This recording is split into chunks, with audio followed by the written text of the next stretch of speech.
नमस्कार शेतकरी मित्रांनो, नेहमीप्रमाणे इसाप ऑर्गॅनिकच्या शेतकरी प्रशिक्षण मालिका आपण सुरू केल्यात.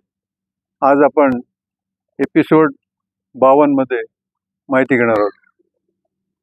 मागील यापूर्वीच्या एपिसोडमध्ये आपण पाहिलं की पिकांना रासायनिक खत दिल्यानं पिकाचे, जमिनीचे, वातावरणाचं, मानवी पशु आरोग्याचे नुकसानच होत आहे. अर्थात रासायनिक खत द्यावं कशामुळे लागते तर पिकांना वाढीसाठी मुख्य मूलद्रव्य NPK, दुय्यम मूलद्रव्य कॅल्शियम, मॅग्नेशियम, सल्फर आणि सूक्ष्म मूलद्रव्य बोरॉन, झिंक वगैरे यांची गरज आहे. हे मान्य आहे, आम्हालाही मान्य आहे. परंतु ही गरज याची पूर्तता करण्यासाठी निसर्गामध्ये उपलब्ध साधनं आहेत. त्याच्या निविष्ट निसर्गाची अशी रचना आहे की बांधावर आणि जंगलातली वनस्पती त्यांना सुद्धा या मूलद्रव्याची गरज आहे. पण निसर्ग तो आपोआप भागवतो त्याच्यामध्ये. तर त्यासाठी जमिनीमधलं सेंद्रिय कर्बरवाहू, ह्युमस असो, मायक्रोरायझा असो, सूक्ष्म जीवाणू, मित्रबुरशी वगैरे वगैरे जे घटक आहेत हे सगळे हे समर्थ आहेत हे करायला, पीक पोषण करायला. आपण दिलेलं खतं आगावचे आहेत जे पिकामधल्या या मूलद्रव्यामध्ये ढवळाढवळ करून त्याचा असमतोलपणा तयार करतायत आणि त्याच्यामुळं पिकाच्या वाढीवर परिणाम होतो, परंतु त्याचं आरोग्य बिघडतंय, कीड रोगाचं प्रमाणही वाढतंय आणि पीक पोषण होण्यासाठी अडथळा निर्माण होतो. आता हे आपण मागच्या एपिसोडमध्ये पाहिलेलं सगळं. आज आपण या एपिसोडमध्ये रासायनिक कीड आणि रोगनाशकाची सुद्धा गरज नाही, ते सुद्धा बाहेरून आपल्याला द्यायची गरज नाही किंवा अतिशय महागडे द्यायची गरज नाही, याची आपण माहिती घेणार आहोत. आणि मी मागे एकदा एपिसोडमध्ये म्हटलं होतं आपल्याला की निसर्गाचा हे पार्टनरशिप आहे. आपली शेती आपण भागीदार आहे, आपला प्रमुख भागीदार आहे निसर्ग.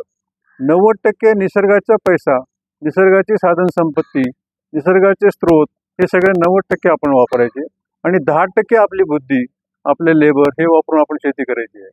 तर कीडनाशक आणि रोगनाशक का नकोत आणि हे कीड रोग नियंत्रण करण्यासाठी आपण जे शेतकरी सगळेजण आपण तुम्ही आम्ही सगळे त्यावेळेस विषारी औषधं आणि कीडनाशकं अत्यंत विषारी असे फवारतो आणि त्याच्या विषारीपणामुळे त्यातलं भयानक विष आहे ते किड्याला तर मारते पण अत्यंत बाकी सुद्धा नुकसान करते आणि त्याचे किती भयानक परिणाम होतात आणि ते किती दीर्घकाळ टिकतात, वर्षानुवर्षे टिकतात, नष्ट होतच नाही. आणि आपण तर म्हणतो, शास्त्रज्ञ म्हणतात, कीटनाशक तयार करणारे उद्योगपती म्हणतात, शास्त्रज्ञही म्हणतात की ठराविक कालावधीमध्ये त्याचं विघटन होऊन त्याचा काही परिणाम होत नाही. हे अत्यंत चुकीचं आणि दिशाभूल करणारं विधान आहे. हे कधीच नष्ट होत नाहीत आणि हे सर्व दावे शास्त्रज्ञाचे, आपले तुमच्या आमच्या मनातले दावे खोटे ठरवण्यासाठी एक अतिशय उत्कृष्ट पुस्तक आहे, ज्याच्यामध्ये आम्ही त्याची माहिती देणार आहे. त्याच्यामध्ये आपण की हे सगळे दावे खोटे आहेत आणि कीटनाशकं नेहमी नुकसानच करतात, फायदा काही करत नाहीत आणि नष्ट कधीच होत नाहीत निसर्गामध्ये, हे सिद्ध करण्यासाठी एक पुस्तक आहे, the myths of safe pesticide. The myths of safe pesticide हे पुस्तक मी मागच्या वेळेसही तुम्हाला दाखवलं होतं. या पुस्तक जर सगळं शास्त्रज्ञांनी, शेतकऱ्यांनी, संशोधकांनी वाचावं अशी माझी आग्रह विनंती आहे, म्हणजे त्यांच्या मनातले बरेचसे गैरसमज दूर करतील. आता हे पुस्तक लिहिलं कुणी? ऑस्ट्रेलियामध्ये अँड्रे ल्यू नावाचा शास्त्रज्ञ आहे, त्याने ते पुस्तक लिहिलं आणि साधा माणूस नव्हता. तर हा माणूस international federation of organic agriculture movement, ज्याला IFAO म्हणतो, त्याचे अध्यक्ष होता तो. आणि त्यानं जगभरातलं संशोधन, जगभरातले प्रयोग, जगभरातले लोकांचे अनुभव आणि हे सगळे गोळा करून त्याचं एक संकलन करून एक सगळ्यांचे डोळे उघडण्यासाठी एक पुस्तक लिहिलं की दे आर नेव्हर सेफ. हे जे गैरसमज आहे, हेच गैरसमज पसरवण्यात आलेला आहे. तर त्याचे म्हटलं काय त्याने तर त्याची सुरुवात अशी केली आहे की हे त्याने त्याच्या म्हणण्याप्रमाणे किंवा सगळ्याच माहीत आहे की जागतिक महायुद्ध होतं, वर्ल्ड वॉर, त्याच्या वेळेस कैद्यांना कॉन्सन्ट्रेशन कॅम्पमध्ये ठेवण्यात आलं होतं आणि एक कैद्याला मारण्याच्या ऐवजी शेकडो कैदी एका रूममध्ये ठेवून त्याच्यामध्ये त्या कैद्यांना सामूहिकरित्या ठार करण्यासाठी विषारी द्रव्य वापरत होते आणि तेच द्रव्य आता कीड मारण्यासाठी वापरत आहेत. 1984 मध्ये भोपाळची दुर्घटना तुम्हाला आठवत असेल मित्रांनो. भोपाळच्या युनियन कार्बाइड या कीटनाशक तयार करणाऱ्या कंपनीच्या कारखान्यातून चुकून गॅस लिकेज झाला होता, गॅस निघाला होता, विषारी गॅस. ताबडतोब तडकाफडकी एका रात्रीमध्ये 5 लाख लोक मेले, कित्येक लोक अपंग झाले. हे एक उदाहरण आहे.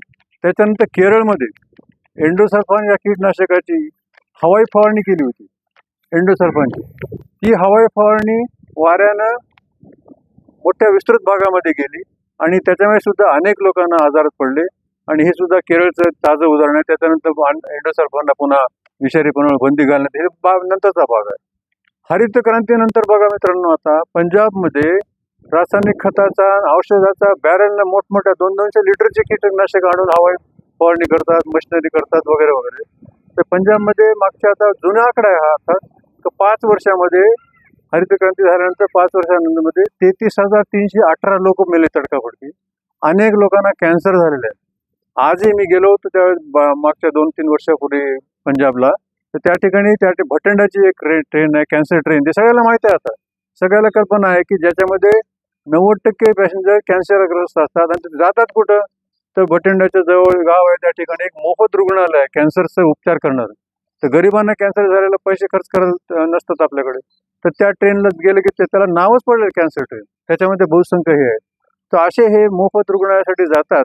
आणि त्याच्यामध्ये तांत्रिक बाजू अशी आहे जी बऱ्याच जण पटण्याजोगी आहे की प्रत्येक कीडनाशकाची LD50 व्हॅल्यू असते, lethal dose to kill 50%. LD50 lethal dose, 50% कीड मारण्याचा डोस.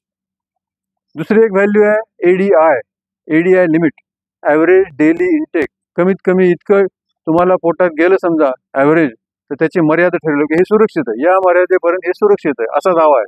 त्याचे प्रत्येक औषधाचे असे निकष ठरलेले आहेत. तिसरं आहे MRL, मिनिमम रेसिड्यू लिमिट. कमीत कमी विषाचा अंश त्याची लिमिट अमुक ठरलेलं, इतक्या मर्यादेपर्यंत कीटनाशक आहे तर सुरक्षित आहेत असा दावा करण्यात आलेला आहे. त्याचे प्रत्येक आकडेवारी आहे, सगळं आहे. परंतु हे सगळं हे लिमिट ठरवण्याचे निकष जे आहेत हे आकडे कोणत्या निकषावर ठरवण्यात आलेत, हे मुळात त्याचा निकषच चुकीचे आहेत आणि त्याचे परिणाम चुकीच्या पद्धतीने हे करण्यात. आणि हे सगळं खोटं आहे. हे या पुस्तकामध्ये तुम्ही जर वाचलं तुम्हाला कल्पना येईल की हे पुराव्यासकट त्याने हे केलेलं आहे. जगभरातल्या विविध ठिकाणी संशोधन झालेलं आहे, रिसर्च झालेला आहे, त्याची आकडेवारी केलेली आहे. आणि उदाहरणार्थ त्याच्यामध्ये दुसरं एक अमेरिकेमध्ये प्रेसिडेंट्स कॅन्सर पॅनल त्याने एक अहवाल सादर केला होता अमेरिकेमध्ये. तर त्याच्यामध्ये म्हटलं होतं की जवळपास 80,000 कीटनाशक वापरले जातात. आणि गंमत म्हणजे या 80,000 कीटनाशक जे सगळे लोक वापरले त्याच्यामध्ये काही शेकडो कीटनाशकाचंच परीक्षण झालं, टेस्टिंग झालं, बाकी त्यांचं परीक्षण झालं नाही. बिनधास्तप्रमाणे ते वापरले जातात. म्हणून हे विषारी औषधं आपण प्रयत्नपूर्वक टाळावेत. आणि आजही अमेरिकेमध्ये आकडेवारी अशी सांगते की आज फक्त 29.5% अन्न विषमुक्त आहे, ज्याच्यात विष नाही. 29.5 म्हणजे 25% थोडं जास्त. आणि 70.5% विषयुक्त आहे, कारण त्या ठिकाणी सुद्धा भरमसाठ वापर GM आणि हे औषधं वापरण्यामुळे बरेचसे हे झालेले आहेत. आणि शेतकरी काय करतात तुम्हाला माहित आहे. आम्ही काय करतो, कीड नाही मेली तर नाही 2 औषधं मिसळून मारू आपण, पटकन कीड मेली पाहिजे. 2 औषधं 3 औषधं मिसळून मारतो आपण. अशा 2 आणि 3 औषधाचं कॉम्बिनेशनचं त्याचं परीक्षण तर कोणीच करत नाही. मग हे किती विषारी होत असेल, दुप्पट तिप्पट होत असेल याची कल्पना करा. WHO आहे, वर्ल्ड हेल्थ ऑर्गनायझेशन, युनायटेड स्टेटच्या एन्व्हायरमेंट प्रोग्रामचा अहवाल त्यांनी दिलेला आहे.